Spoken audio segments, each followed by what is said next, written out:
Hi friends, welcome back to Richa kitchen. ఈరోజు recipe వచ్చేసి gulab jam sweet చేయబోతున్నాను. ముందుగానైతే ఒక బౌల్ తీసుకోవాలి. అందులో పిండిని అయితే వేస్తున్నాను, గులాబ్ జామ్ పిండిని.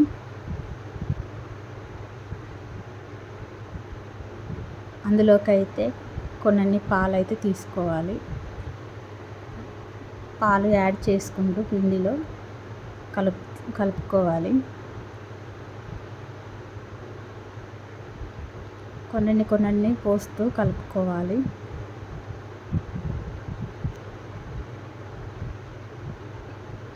వాటర్ వేయకుండా పాలను అయితే యూజ్ చేసి పిండిని అయితే కలపడం అయిపోయింది.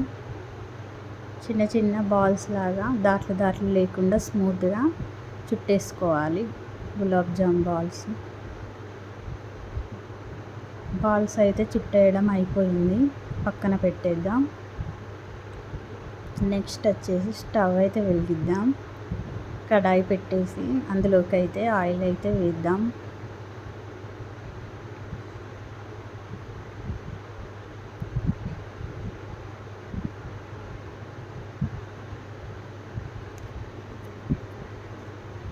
ఆయిల్ వేడైతే అయింది.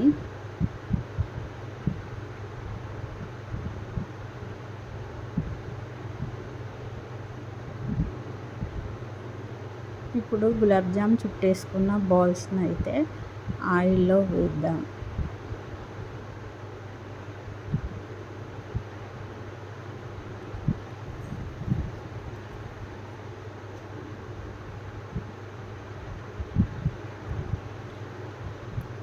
గులాబ్ జామ్ బాల్స్ అయితే స్మూత్గా చుట్టడం వల్ల దాట్లు లేకుండా పగలకుండా ఉంటాయి. ఇలా కాల్చినప్పుడు సాఫ్ట్గా కాలుతుంది. కలర్ అనేది చేంజ్ కావాలి, ముదురు రంగులుగా మారాలి.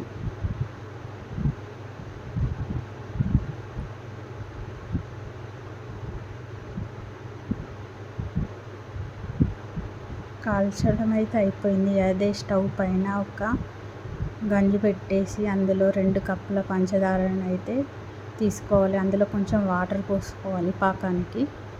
అది మరిగాక 2 యాలకులు దంచి కచ్చ దంచి వేసి 5 minutes మరిగాలి పాకం వాటరు. నెక్స్ట్ గులాబ్ జాములు అందులో వేసేసి స్టవ్ ఆఫ్ చేస్తే అయిపోతుంది.